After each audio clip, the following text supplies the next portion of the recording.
అందరికి ముందుగా చేసి రేపైతే నేను చుట్టూ తీసుకోవాలనుకుంటున్నా కొద్దిగా హెల్త్ ఇష్యూ వల్ల. ఇక నేనైతే మా ఫ్రెండ్స్ రూమ్కి అయితే వేరుంటే వీళ్ళంతా కేరళ తెలుగు వాళ్ళు అయితే లేరు. వాళ్ళ దగ్గరికి వెళ్ళి కొద్దిసేపు మాట్లాడేసి కిచెన్లోకి అయితే వచ్చి ఉంటాయి. ఈ రోజు అయితే కిచెన్లో చాలా అంటే చాలా మంది ఉన్నారు. ఇక రైస్ అయితే పెట్టేసుకొని మా అన్నగారు అయితే వంట చేస్తున్నారు.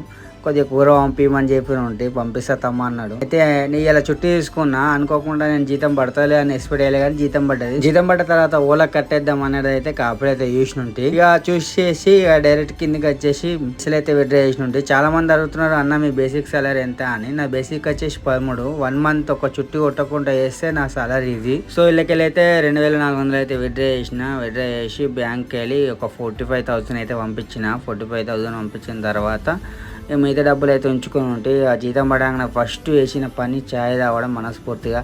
ఎందుకంటే మనం చేసిన కష్టంని వెంటనే మర్చిపోవాలంటే ఛాయ్ని తాగుతున్నాను. మనం ఫుడ్ కోసం కష్టపడితే కొంతమంది ఫుడ్ ఎక్క ఇట్లా పడతారు. వాళ్ళని చూసినప్పుడల్లా నాకైతే మస్తు కోపం అనిపిస్తుంది.